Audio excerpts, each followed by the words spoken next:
en el mundo contemporáneo en el que ustedes y yo vivimos, pues obedecen un poco a los criterios de la... Oiga, ¿puede hacerme el favor de poner esto allá en la mesa? Así, pero hacia arriba, hacia arriba. Pero se puede grabar. A los criterios de lo que se ha llamado cultura occidental. Y la cultura occidental, silencio por favor, la cultura occidental ha medido el tiempo, no es lo que nos guste o lo que no nos guste, sino así es, ¿de acuerdo? Como dicen, chuck it down, eso es lo que hace. Edad media, modernidad. ¿Hay quienes critican esa división del tiempo? Sí.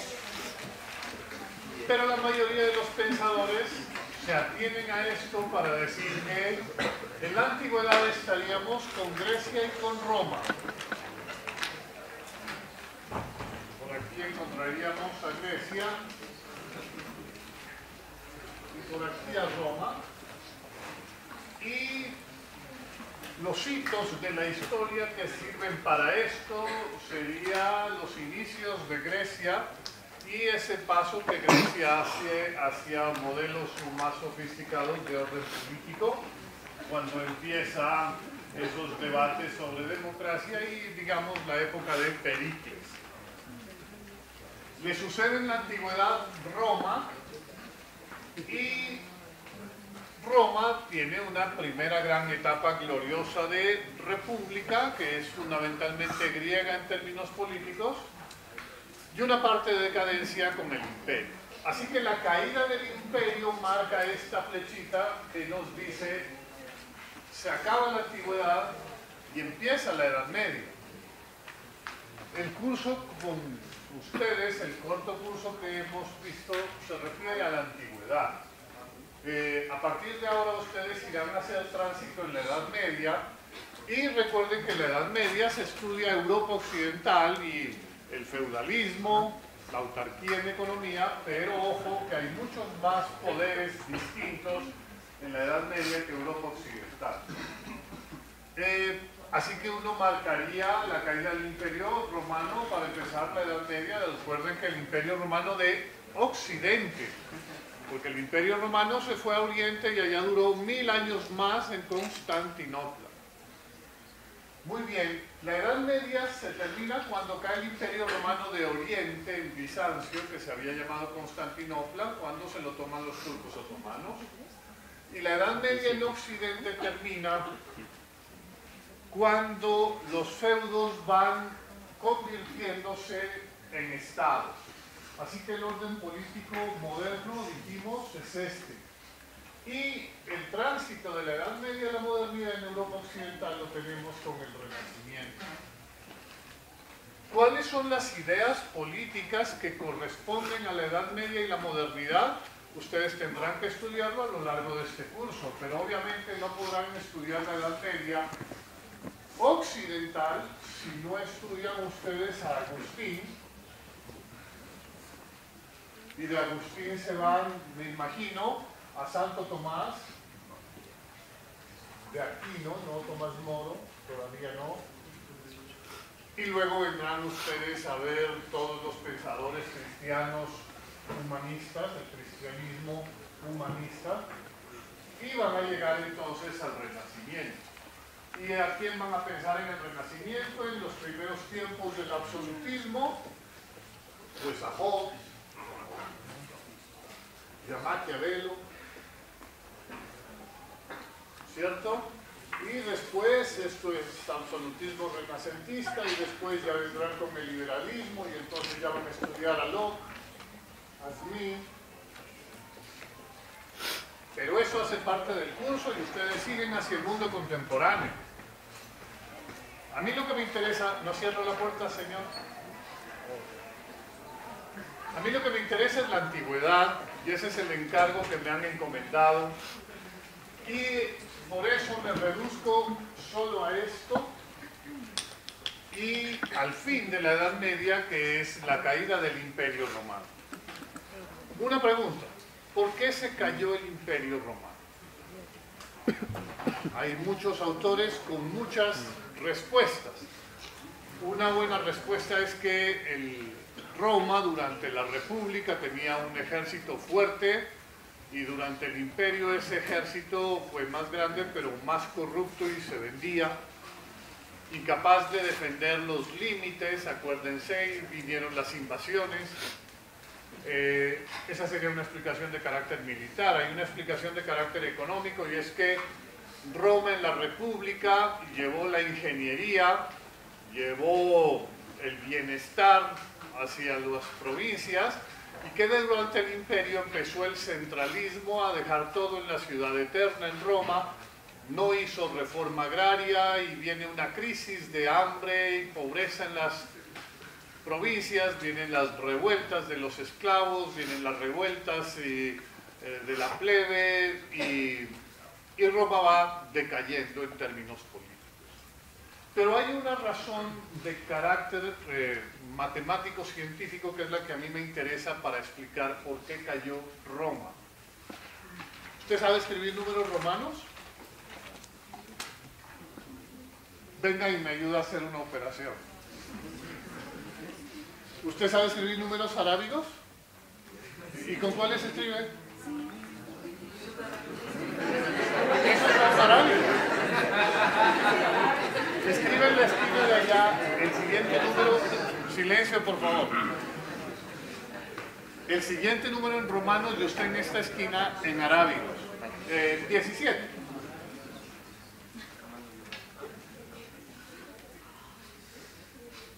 Y debajo escriban el número 12. Ahora hagamos una operación elemental de las matemáticas griegas que se llama la multiplicación. No de memoria, con sistema. O sea, como un proceso racional.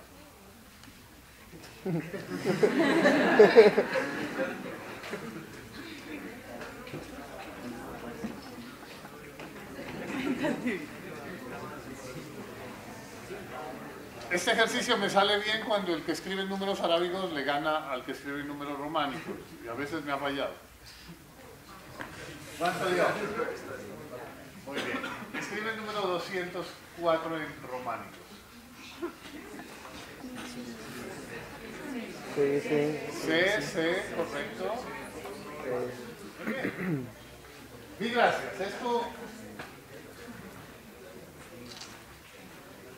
Yo saqué a estas personas no para poner en evidencia que una es más inteligente que otra, que no es cierto. Lo que puse en evidencia aquí es que hay una persona,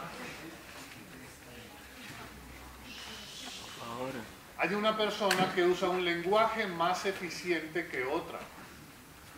Bertrand Russell hacía este ejercicio en los años 50 y 60 del siglo XX en el London School of Economics, para demostrar por qué se cae el Imperio Romano en sus clases de historia y de filosofía. Y su argumento es matemático. Usted está de acuerdo con que el Imperio Romano es decadente política y económicamente, pero hay un problema en el saber, en la epistemología, en la forma como uno sabe. Y la forma en la que uno sabe es el lenguaje. Por eso Bertrand Russell sostiene que no hay personas más o menos inteligentes por la cuna o eso. Las personas más inteligentes son las que se aproximan más a los lenguajes. Aquí hay una persona que tiene un lenguaje matemático más eficiente que otra. Los romanos, herederos de los griegos, heredaron una matemática euclidiana y pitagórica, y usaban para designar cantidades las letras del alfabeto. Así que hacer matemáticas se podía, pero era muy lento. No sé si se saben el chiste del centurión que llega ante el ejército y les dice: soldados, enumerarse. Y empiezan I. ¿Se pueden enumerar? Claro, pero ¿cuánto se demoran? La leyenda cuenta que eso que ustedes aprendieron en tercero de bachillerato, como matemáticas griegas, pitagóricas, el teorema de Pitágoras, ¿se acuerdan de las catetos y la hipotenusa? Ese problema matemático lo hacía Pitágoras con sus discípulos en la arena en la playa. Y él por la noche se iba a dormir, a la mañana siguiente se levantaba, desayunaba y venía y seguía haciendo la operación que duró 17 días. Mientras tanto, sus discípulos mantenían con mantas la operación para que el viento no la borre de la arena. Roma es un pueblo de ingenieros. Un pueblo de ingenieros es un pueblo de matemáticos. El gran problema de Roma, que es además un pueblo de navegantes militares, es que tiene que hacer operaciones así. ¿Quién le sucede a Roma cuando Roma cae porque sus matemáticas están quedándose atrasadas? Arabia. Por eso se les dice a estos números arábigos. No se los inventó Arabia. Se los inventaron los sánscritos que viven en la India y lo que hicieron simplemente fue coger las mismas matemáticas griegas, las mismas que habían ido hacia Roma, pero designar las cantidades con signos distintos de las letras. Y se empezaron a inventar unos signos, 1, 2, 3, y designaban cantidades por el número de ángulos que hay en estas líneas. Van contando ustedes ángulos hasta 9, los números, los signos han cambiado, claro, y hasta 9 porque tenemos 10 dedos.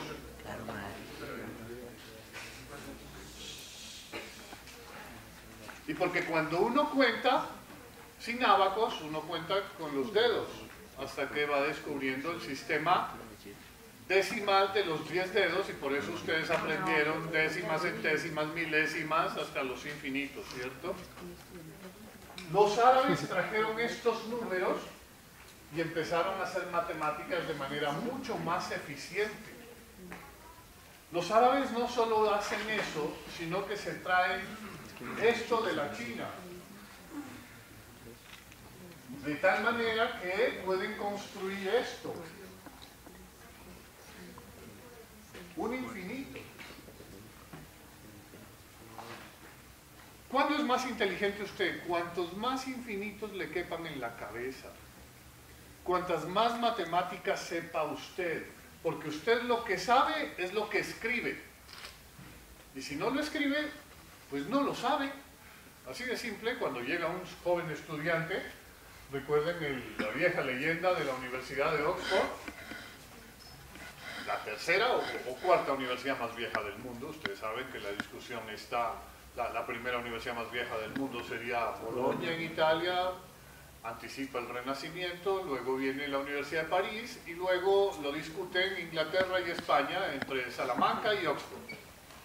En Oxford hay una leyenda que está en las 4 lenguas que se hablaban entonces, obviamente el latín, griego. ¿Cuál otra? El árabe, correcto, y el hebreo. Y cuenta la leyenda que es un profesor al que un muchacho viene a pedirle examen de admisión para entrar a la universidad y el profesor le dice: listo, te voy a hacer tu examen, siéntate ahí y escribe tu composición. Ustedes saben que un inglés, por tradición y por esa tradición también los norteamericanos hacen composiciones. Aquí en América Latina diríamos ensayos, ¿cierto? Ideas concretas que uno escribe. ¿Quieres entrar a la universidad? Siéntate y haz tu composición. Es una idea lógica que parte de una hipótesis que tú vas a demostrar convirtiéndola en tesis a partir de unos argumentos y unas fuentes que se construye lógicamente en partes. Así de simple. Siéntate y hazla, y el profesor le dice: chao, nos vemos dentro de 2 horas. No le dice prohibido sacar libros, no saques los códigos. Imagínense un juez a uno en un tribunal diciéndole: no puedes sacar el código. A ver, ¿qué es lo que va a calificar? ¿Mi memoria o mi capacidad, mi inteligencia? Yo voy a calificar su inteligencia para que construya una idea consistente, coherente, adecuada, lógica. Yo no voy a calificar su memoria, por eso le digo: saque todos los libros, saque sus apuntes. ¿Qué es eso de les voy a hacer examen y todos los libros saca adelante? Sáquelos. No voy a calificar su memoria, eso yo ya lo sé, está en los libros. Lo que voy a calificar es su talento para hacer una composición de ideas coherentes. Y después de 2 horas viene el profesor y el muchacho, ¿dónde está tu composición? Y dice, profe, mire, yo sí la sé, ¿me entiende? Lo que yo quiero decir, sí lo sé. Lo que pasa es que no tengo palabras para expresarlo. Y el profesor le dice, lo lamento, pero tú no entras a la universidad porque no sabes. Si no tienes palabras para expresarlo, lo que pasa es que no lo sabes. Lo único que tú sabes es lo que escribes. ¿Cómo se escribe? Con lenguaje. ¿Cómo se transmite de generación en generación el saber? Con lenguaje.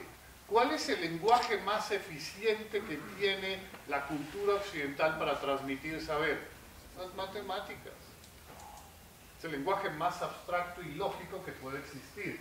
Y esto va perfeccionándose en la medida del tiempo y los árabes hacen una contribución impresionante. ¿Qué hacen los árabes? Crean este infinito, 1, 2, 3, 4, y el 0 les permite crear el -1, -2, -3.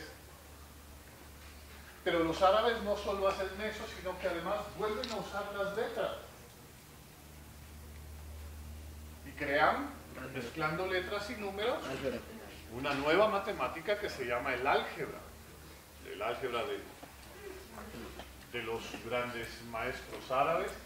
Así que los aportes del mundo árabe son tan impresionantes que ustedes llegan al mundo moderno y Kepler les dice, miren, además yo puedo crear un infinito dividiendo la distancia que hay entre 0 y 1.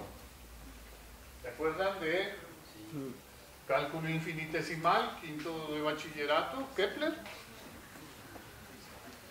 Y cada vez que les cabe más infinitos en la cabeza porque más manejan el lenguaje matemático, ustedes se vuelven más inteligentes. La inteligencia es eso, por eso la leyenda continúa y ese joven que le dice a su amada, no tengo palabras para expresar el amor que siento por ti. Que en poesía, digamos, eso es admisible, en la ciencia no. Porque, por ejemplo, si usted conoce el lenguaje musical, usted sí tendría cómo comunicarle sus sentimientos a su mujer amada. Porque el lenguaje musical es tan precioso y tan lindo, tan elaborado como el lenguaje matemático. Por eso Bertrand Russell dice, un ser humano inteligente es el que más lenguas maneja. Si usted sabe matemáticas, si usted sabe música, es un ser humano más inteligente. Si usted sabe lenguas aborígenes, si usted sabe lenguas extranjeras, se puede aproximar más a las culturas de esos pueblos, porque esos pueblos se los lee mejor en su lenguaje. ¿Y qué le pasa a una cultura si pierde su lenguaje?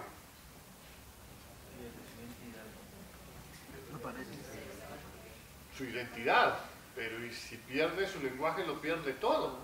¿Han leído El último mohicano en Estados Unidos? ¿Cuál es su tragedia? Y es que se ha trasladado la guerra de Europa entre Francia e Inglaterra, Norteamérica, y un indígena queda atrapado en esa guerra, en lo que hoy son las fronteras entre Canadá y Estados Unidos, y entre el Canadá inglés y el Canadá francés. Ahí, en medio de esa guerra franco-inglesa, el pobre mohicano es el último de su tribu y sabe que va a morir. Y cuando él muera, porque no tiene descendencia ni mujer, se va a morir su lengua con él. Y cuando se muera su lengua, se muere todo saber que podamos nosotros entender de lo que fue ese pueblo y su cultura. Las culturas se construyen a partir de lenguajes. No sé si han leído a nuestro bellísimo García Márquez. En uno de los capítulos de 100 años de soledad, ¿se acuerdan? Viene una mosca y los pica en Macondo. Y es la mosca del olvido y empiezan a olvidarse. Entonces están preocupadísimos los líderes del pueblo porque la gente se está olvidando y empiezan a escribir papelitos y entonces a ese animal le ponen vaca y se lo pegan ahí. Silla, mesa. Pero como el olvido sigue, la contaminación de la mosca sigue, entonces debajo del papelito toca poner mesa. Sirve para escribir, silla, sirve para sentarse, vaca, ordeñarla todos los días. Y el olvido sigue hasta que se les olvida el lenguaje. ¿Qué le pasa a un pueblo que no tiene lenguaje? No saben ustedes qué es, ni ellos pueden comunicar lo que es. Comuníqueme usted una idea sin lenguaje. Ni siquiera el lenguaje corporal. Eso es un pueblo sin lenguaje. Y cuando nosotros descubrimos pueblos que han muerto, cuyas lenguas también han muerto, ¿qué hacemos para reconstruirlos? Solo tenemos la posibilidad de reconstruir su lengua si es que escribieron. Porque hay pueblos que no sabían escribir, y entonces a eso es a lo que llamamos prehistoria. Y la prehistoria está llena de hipótesis, de suposiciones, de conjeturas científicas. ¿Dónde sí hay prueba de lo que sucedió en la historia? En la escritura. Solo en los pueblos que escriben. Muy bien, pueblos que escriben cada vez mejor y sofistican más su cultura, Grecia y Roma. ¿Y qué escriben? Matemáticas. Tienen un problema en la escritura de las matemáticas, pero escriben matemáticas. Claro que hacen operaciones matemáticas. Claro que un romano heredero de las matemáticas griegas sabe astronomía y sabe ingeniería, pero se demora en hacer la operación. Precisamente esa lentitud que le da el sistema de las matemáticas que él escribe hace que el imperio romano caiga. ¿Y quién le sucede?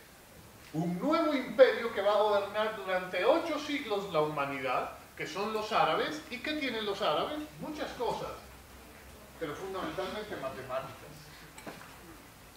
El imperio romano también cae, y el imperio arábigo también cae. Y cuando caen ellos, viene la modernidad. ¿Y qué sabe la modernidad? Muchas cosas, pero fundamentalmente matemáticas. Y pasada la modernidad llegamos a sistematizar matemáticamente todo proceso de conocimiento que ustedes llegan a una cosa que les permite navegar en redes por el mundo. Se llama computador. Los romanos navegaban en barcos, ustedes en computadores. ¿Y cómo se navega? Con matemáticas. ¿Qué es un computador? ¿Cómo se construye un lenguaje de computadores? Lenguaje binario. Binario. Matemáticas. 01, 01, 01. Operaciones infinitas de 01. Solo que los microchips las hacen a una velocidad mucho más que la de ustedes en su cerebro.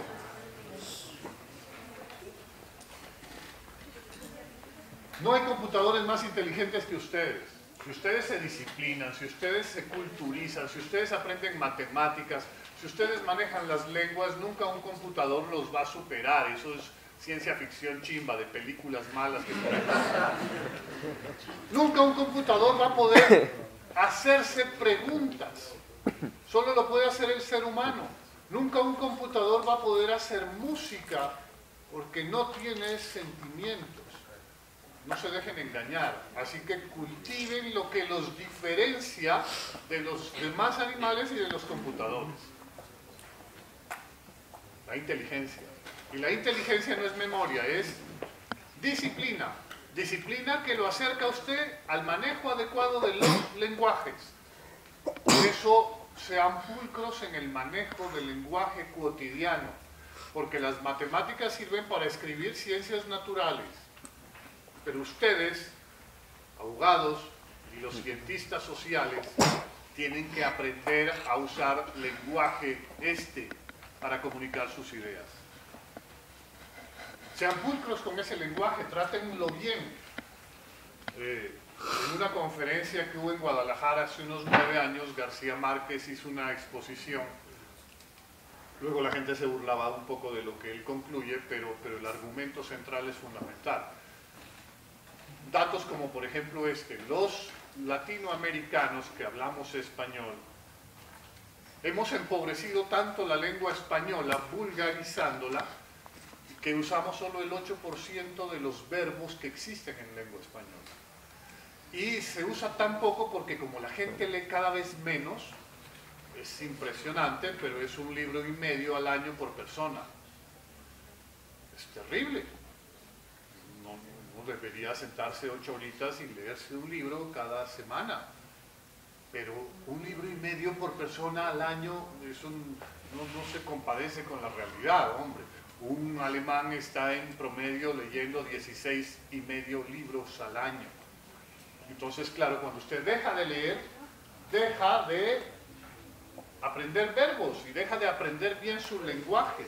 Y cuando usted minimiza su lenguaje, usted lo que hace es minimizar su capacidad de comunicación.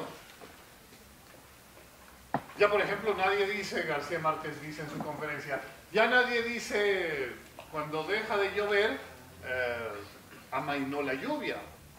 No, la gente dice, escampó. Escampar no es eso. Escampar quiere decir que está lloviendo, en el gerundio, en el presente progresivo, está lloviendo y usted se escampa con un paraguas o debajo de un árbol o de un dintel. Y ahora cuando deja de llover, no dice la gente el verbo cesar, sino escampó. Y al tiempo que dejamos de usar verbos, nos inventamos unos verbos bárbaros, terribles. Recepcionar. Hay por ahí un calvo en la televisión que dice que recepcionó la pelota y metió el gol. Recepcionar no es un verbo, no existe en lengua castellana, el verbo es recibir. De la palabra recibir se deriva otra palabra que está en los primeros pisos de los edificios de esta universidad, que se llama la recepción. Allí se recibe a la gente y el correo, no se recepciona. No explosionan las bombas explotan. Los recursos no se direccionan, los recursos se dirigen. Las cosas no se hacen. Al interior del Parlamento se tomó la siguiente decisión. ¿Qué es eso de al interior? En el Parlamento. Por supuesto que fue al interior, no fue al exterior. Se inventan cosas horribles de lenguaje que son lamentables y que lo que hacen es disminuir su capacidad de comunicación, porque su cultura, en términos generales, pero usted como individuo, comunica tanto como su cultura se lo permita.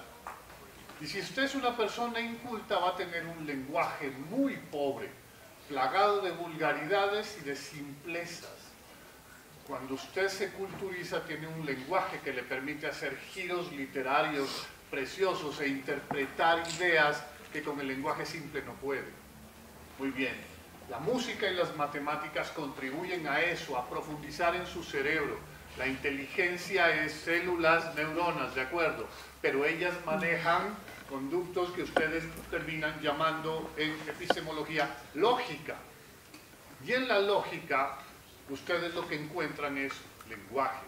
El lenguaje es, la lógica, perdón, es la construcción de los lenguajes. Si uno no comprende eso, uno no puede comunicar, o comunica muy parcialmente, o dice como ese estudiante que declina su acceso a la universidad, no, profe, la tengo aquí en la punta de la lengua, pero es que no puedo escribirla. No, si no la escribe, no la tiene. Solo habla bien la gente que escribe bien, ¿ah? Así que con cuidado con eso de que solo me hacen exámenes orales. Para que haya un buen examen oral, primero tiene que haber una buena investigación que me haya permitido hacer una gran escritura.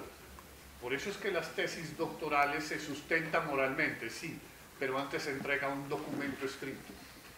Y eso es lo que evalúan cuando ustedes les dicen, señor, esta universidad reconoce que usted es PhD, porque escribió y habló de manera lógica, coherente, consistente, propuso una hipótesis, la demostró y le hizo un nuevo hallazgo al mundo. Porque ¿qué es lo que hace uno en una universidad? Pues ciencia. ¿Y qué es la ciencia? La ciencia no es inventar. Giro sin tornillos en Walt Disney es un inventor, ¿se acuerdan? No, el científico no inventa, el científico hace hallazgos. Las cosas están allí, yo simplemente las hago evidentes para que la gente las vea, las presento. No se inventaron América los europeos, hallaron América. América siempre estuvo ahí. Así que el descubrimiento, cuando hicieron el descubrimiento los europeos, lo que descubrieron fue su ignorancia. América siempre había estado ahí. Tengan cuidado con el uso del lenguaje y qué pasa de la antigüedad a la Edad Media y a la modernidad. matemáticas y filosofía. La filosofía tiene un componente, ya lo dijimos, que es la política, ¿se acuerdan? Y lo que les interesa a ustedes en este curso es la historia de las ideas políticas. ¿Qué ideas políticas produjo Grecia? Ya lo vimos. Primera, democracia en Atenas. En esa caracterización que hizo Aristóteles de las formas de gobierno, la que más deslumbra, porque no se había usado, porque es, digamos, una nueva idea de los atenienses, es la democracia. Una nueva forma de gobierno que es muy humana y por lo tanto está plagada de errores y dificultades. Todo lo humano está plagado de errores, porque lo humano no es perfecto. La democracia es perfectible, hay que ir mejorándola. Y se acuerdan que la democracia para los griegos está limitada primero a la noción de pueblo, ¿cierto? Y se acuerdan que la noción de pueblo es una noción muy reducida. Hoy en la modernidad, ustedes dicen pueblo y dicen ciudadanos, pero al decir ciudadanos están diciendo todo individuo tiene derecho a una ciudadanía a menos que sea un extranjero.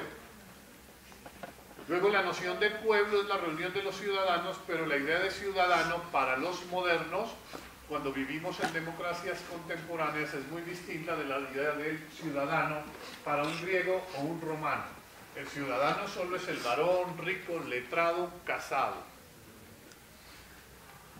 La democracia pues tiene unos límites. Muy bien. ¿Y cómo se le llamó al orden político griego? La polis. ¿Cuál fue la primera noticia que encontramos de la Grecia clásica sobre la categorización de las polis en distintas formas o constituciones? El libro de Aristóteles sobre las polis, la politeia, ¿cierto? Y en ese libro él hizo una caracterización, ¿se acuerdan? De acuerdo con el número de las personas que gobiernan, monarquía, aristocracia, democracia, y de acuerdo con el problema de la virtud, dijeron, tiranía, oligarquía, demagogía. Muy bien. Todo esto a la caída de Grecia no muere, pasa a Roma y Roma lo recoge en una idea política general que le llaman en latín civitas. El orden político romano se llama civitas. Y una de las épocas romanas más gloriosas de las civitas tiene que ver con las instituciones republicanas. Recuerden que la república consiste en que un romano le dice al gobernante que el problema del gobierno de los pueblos no es un asunto privado, sino un asunto público, y que toda decisión que yo tome tiene que ser explicada. Yo tengo que rendir cuentas de las decisiones que tomo en el poder. Se llama la república y crea una institucionalidad jurídica. Así que se juridiza lo político en instituciones. Por eso Aristóteles dice, una sociedad primero se constituye políticamente y luego se instituye jurídicamente. Por eso se habla de la constitución política. Ahí se dice cómo vamos a gobernarnos, qué carácter tiene nuestra institucionalidad. Y luego nacen las instituciones, nacen los ministerios, nace la rama judicial, nace el ejército, como institución jurídica, que van a llevar a cabo las operaciones típicas de lo que en la modernidad vamos a encontrar como una forma muy sofisticada e institucionalizada del poder, que es el Estado. Pero eso es moderno. Muy bien. ¿Qué pasa? ¿Por qué necesitábamos para estudiar ideas políticas irnos a la antigüedad, eso tan viejo y tan harto? Pues porque la Edad Media y la modernidad no van a ser más que debates que cada vez van mejorándose sobre términos que habían aparecido en la antigüedad. ¿Cuándo vuelve a aparecer la república, la palabra república en las ideas políticas? Con el señor Maquiavelo. Pero no lean a Maquiavelo solo en El Príncipe, porque en El Príncipe Maquiavelo lo que va a explicar es el origen del Estado. Hay que leer a Maquiavelo en otro libro que es mucho más bello, mucho más largo y sofisticado también. Se llama Las décadas de Tito Livio, un romano pensador partidario como Cicerón, como Séneca y como Polibio de la República. Por eso, ¿qué quiere Maquiavelo para Italia que no ha nacido? Un Estado, ¿se acuerdan? Y se murió sin verlo, porque el Estado italiano nació muy tarde. Pero si ustedes de verdad quieren saber lo que Maquiavelo quiere para su amada Florencia, es una república. El modelo ideal para Maquiavelo es la república. Muy bien. ¿Cómo trasciende la palabra democracia? ¿Cuándo la vuelven a encontrar ustedes en tiempos posteriores a la antigüedad? En las revoluciones burguesas, cuando aparece la ilustración que busca la libertad individual. Solo entonces se habla de democracia. La democracia en tiempos modernos entonces significa que hay un espacio público estatal que debe ser respetuoso del espacio privado e individual. Y en una democracia auténtica, en un país decente, yo no me puedo meter en los espacios privados, ¿cierto? Yo no puedo pinchar su teléfono. Eso es su conversación privada. Yo no puedo meterme a su correo electrónico. Eso es privado.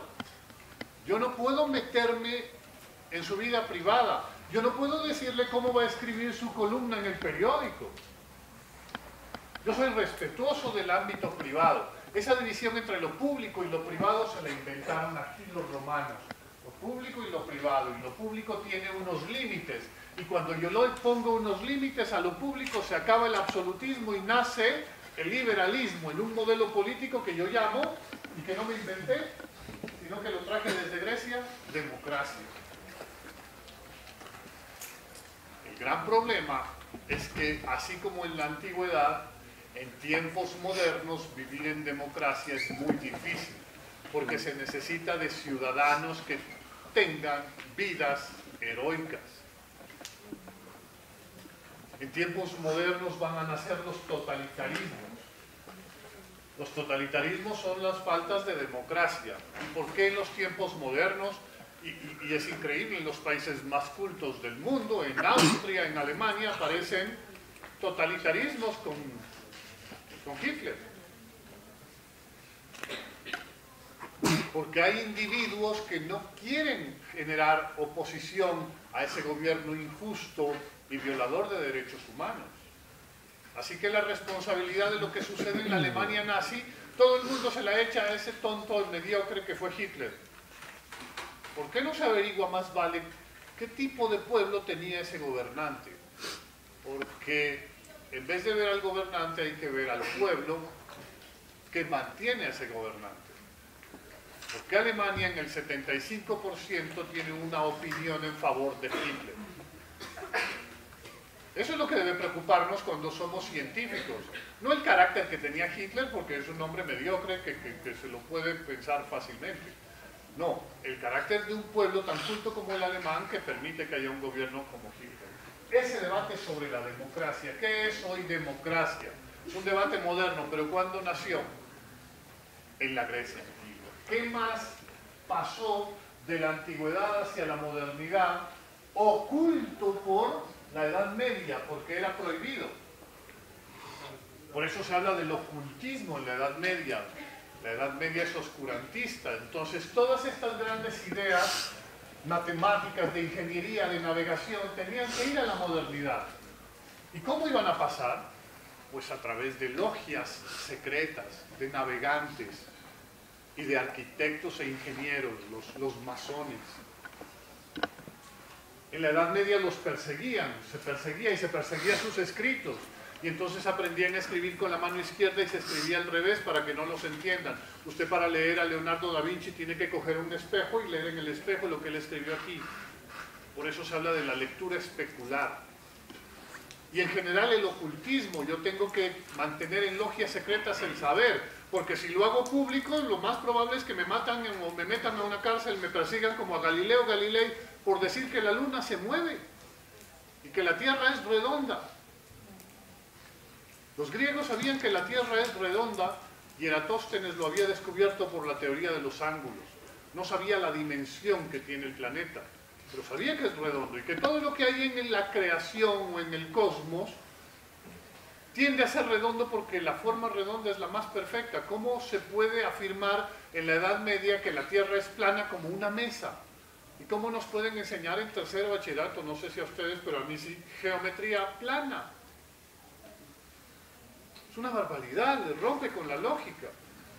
Claro, por eso cuando Colón llega donde los reyes católicos y le dicen, oiga, contráteme que me voy a buscar las Indias, pero no me voy a ir a las Indias por oriente hacia el Mediterráneo para hacer comercio, no. Yo me voy a las Indias por acá. Dicen, ¿cómo? Si esto es una mesa plana, aquí lo que hay es un abismo espantoso y usted se va a caer allá y se lo van a comer los dragones.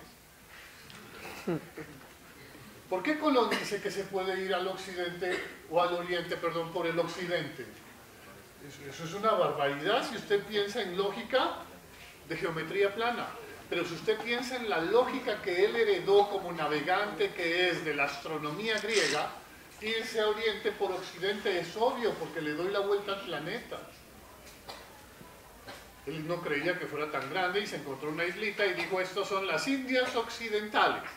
Por eso es que nos dicen indios a nosotros. No era una islita, ni era Indias. Luego, un paisano de él va a encontrar que esto es 10 veces más grande que Europa y le va a poner el nombre de él. Américo Vespucci, exactamente. Matemático, navegante, astrónomo y cartógrafo. Y por eso hace el mapa de América.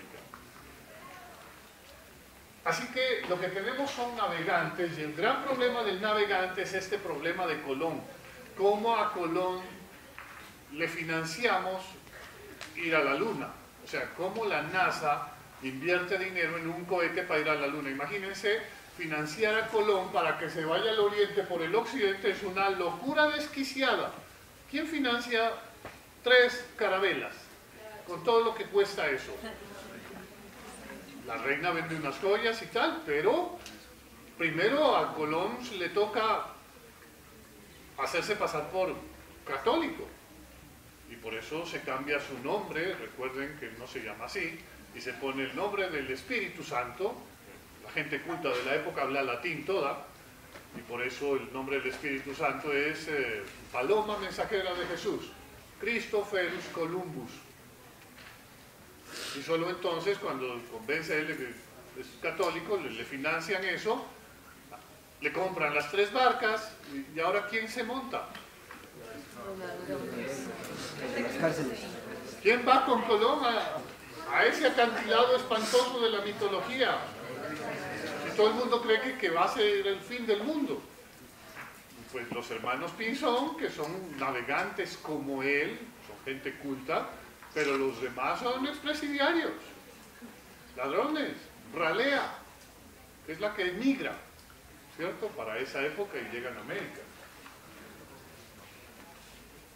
Hay una historia preciosa, no sé si conocen a un gran escritor, Saramago, él es portugués, y Portugal y Saramago es fundamental aquí porque en Lisboa, no se pierdan la oportunidad de ir a Europa y ir a Lisboa, muy poca gente va. La gente cree que Europa es Londres y París. En Lisboa existe el Museo del Mar más grande del mundo, porque de ahí es Vasco da Gama. Y los navegantes están en Portugal, porque España no tiene navegantes, por eso les tocó contratar a un italiano que es Colón. Vasco da Gama y deja toda esta herencia de los navegantes, y Saramago escribe una historia de navegantes en la época del Renacimiento, y se trata de un navegante que viene donde un rey a decirle, rey, finánciame una misión porque me voy a ir a buscar la isla desconocida. Y el rey le dice, ¿cómo sí que una isla desconocida? ¿Cómo te voy a financiar eso? Primero abro el mapa y dime, ¿dónde está la isla desconocida? Si está allí, yo te la financio. Y el navegante le dice, no, pues no está en su mapa, los cartógrafos no la conocen, por eso no la incluyen ahí. Yo voy a ir a buscar la isla desconocida como un expedicionario. Ese es el debate sobre el conocimiento. ¿Qué le financian a usted cuando quiere investigar? ¿Lo que el que les financia quiere encontrar o lo que a la ciencia le interesa hallar? Es un debate muy, muy interesante. Por ejemplo, yo puedo financiar unas investigaciones sobre si hay una relación entre el cigarrillo y el cáncer. Y van a encontrar durante muchos años 60 y 70 que no, que el cáncer no que el cigarrillo no produce cáncer. Vayan a averiguar quién financió esas investigaciones. Hoy es obvio que hay una relación directa entre fumar y cáncer en los pulmones y en los cuerpos y en el sistema vascular. La gente que fuma lo sabe. Y si no lo sabe, pues está en la olla. La ciencia es moderna, pero olvídense que la ciencia que nació al lado del Estado y nació al lado de la novela, estamos ya en el modernismo, y al lado del capitalismo. La expresión política de la modernidad es Estado. La expresión cultural de la modernidad es novela, porque la expresión de la antigüedad es tragedia. La expresión económica de la modernidad es el capitalismo. La expresión del saber de la modernidad es la ciencia moderna. ¿Eso quiere decir que antes no había ciencia? No, había mucha ciencia. A veces se vuelven los modernos muy arrogantes y piensan que antes de la modernidad no hay saber. Claro que hay mucho saber, no en la estructura de la ciencia moderna, pero ojo con los desprecios de esos arrogantes, porque cuando usted se va al Amazonas y viene un indio y le dice, lo que usted tiene aquí es leishmaniasis, y se va usted al hospital militar y le echan cosas y sigue con la enfermedad, y viene el indio amazónico, hace unas mezclas de hierbas, se las pone ahí en unos ritos y a los 3 días ya no tiene usted esa enfermedad. Eso es brujería, santería, ¿qué es eso? Eso es un saber ancestral, milenario, tan importante como la medicina occidental. La medicina occidental cree que la cosa es echar cuchillo o meterle química. Cirugías o tratamientos con pastillas y medicinas. Hay otro tipo de medicinas que son tan útiles y que también son saberes. ¿Qué diferencia hay entre la química y la alquimia y la química? ¿Qué diferencia hay entre la astrología y la astronomía? La modernidad va a crear esas diferencias. Astrología es el saber de los astros. No vayan a confundirse con la astrología de las peluquerías en las revistas. Algo tiene que ver con eso, pero no es solo eso. La astrología y la astronomía, ¿qué diferencia tienen? Las matemáticas. ¿Cómo expresa usted una ciencia en términos modernos? Con matemáticas. ¿Cómo se expresa la química? Con una operación matemática, ¿se acuerdan? Ustedes van en quinto de bachillerato al laboratorio y sacan una sal, ¿cierto? Y de esa sal lo agregan unas cosas, sale la sal y sobran unos residuos, ¿cierto? Y luego ya no tienen que volver al laboratorio. Ustedes en un cuaderno pueden sacar la sal a manera de una ecuación matemática. Y para eso tienen divisiones y le sacan los residuos. ¿Cómo expresa usted el saber de la ciencia con matemáticas? Sin ir al laboratorio. Las ciencias empiezan a nacer en la modernidad con matemáticas. ¿Y cuáles nacen? La física, macro, o sea, astronomía, la microfísica, la química, orgánica e inorgánica que ustedes estudiaron, y la biología. Y luego ellas se van ramificando en especializaciones. Por ejemplo, la genética. Es una rama de la biología. ¿Ustedes cómo saben que si casan en esta generación una conejita blanca con un conejito blanco de cola negra, en la quinta generación el 12% de los hijos de esas generaciones van a tener colita negra? Por una operación matemática que se llama cálculo de probabilidades y que les dice que el 12% serán colita negra. ¿Saben cuáles de esos conejitos van a tener colita negra? No, pero saben que el 12% va a tener colita negra. Por eso nunca vayan a ir a un casino sabiendo cálculo de probabilidades. Ustedes dicen, voy y apuesto y podría tener más opciones. Porque ustedes saben que sale el 12%, pero no saben cuáles de esos pertenecen al 12%. Así que las matemáticas sirven para expresar el saber de las ciencias modernas naturales. Problema: las ciencias sociales y el derecho no se pueden expresar en lenguaje matemático. ¿Cómo se expresa? En el lenguaje cotidiano. ¿Cómo se expresa el derecho? En leyes, en jurisprudencias. ¿Cómo van a hacer ustedes para construir del derecho una ciencia adecuada? ¿Cómo le van a dar precisión, exactitud y cómo van a hacer para transmitirlo de generación en generación? Una pregunta simple: ¿el derecho es la ley? El derecho es la ley, pero es mucho más que la ley. ¿Qué más? Un debate en torno de si la ley es justa o no es justa es derecho. Claro, o sea que la ley no se puede, el derecho no se puede reducir a la ley. ¿Qué es ciencia política? ¿Cómo crean ustedes una fórmula sin matemáticas sobre ciencia política? ¿Cómo construyo un saber en la ciencia política si no uso las matemáticas? Háblenme de una fórmula en ciencias sociales construida en lenguaje cotidiano.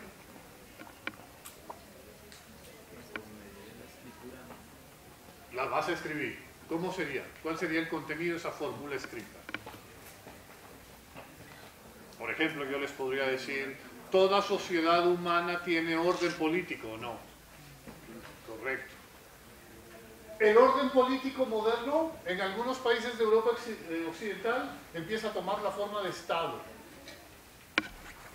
Poco a poco y paulatinamente el mundo se va volviendo un mundo de estados hasta hoy, donde eso que era la excepción se vuelve la mayoría. Todos los pueblos del mundo o tienen estado o quieren tener uno.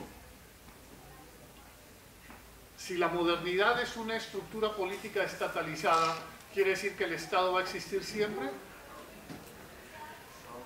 Si usted pensara en términos políticos y del derecho, ¿cómo ve el futuro de la humanidad? ¿En estados? ¿O en ciencia ficción? ¿En galaxias y confederaciones interestelares? ¿Cómo va a ser el futuro de la humanidad? ¿Vamos a seguir pensando en términos del Estado? ¿Puede usted imaginarse un mundo sin Estado? ¿Qué le está pasando al Estado en nuestros días?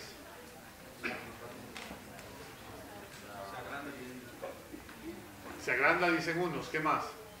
Otros se achican. Alemania se agranda, incluye Alemania Oriental y nace la nueva Alemania después de la caída del muro de Berlín. Checoslovaquia se vuelve pequeñita, se separa Chequia y Eslovaquia. Yugoslavia se separa en 8. Rusia se separa en 19. La Unión Soviética en 19. Unos crecen, otros achican, todos son estados, grandes o pequeños. ¿La noción de estado va a existir siempre? ¿Qué nociones distintas de orden político, qué nociones distintas del Estado están apareciendo? Las uniones, como con las confederaciones, digamos, la Unión Europea. Confederaciones. O de poder económico, digamos, como Mercosur, o la OTAN, o territoriales más. O sea que no era adecuado pensar que el mundo solo se construye en estados. Vamos a ir a pasar a otros mundos. Y Kant les dice, piensen en términos de supraestados. Naciones Unidas, organizaciones internacionales, y la más decantada y avanzada de todos, la Unión Europea. Unas de América Latina que querrían seguir el ejemplo de la Unión Europea, Mercosur, CAN, CARICOM. El paradigma se va agotando. El Estado tiene, como en las épocas del absolutismo, el control absoluto sobre todos los ciudadanos. Yo puedo controlar en épocas del absolutismo todo lo que usted hace o no. Yo puedo controlar en tiempos modernos todo lo que usted hace. Cuando usted se mete en una red y viaja navegando en un computador a través de la internet, ¿el Estado lo puede controlar? ¿Cómo? ¿Cómo controlo eso?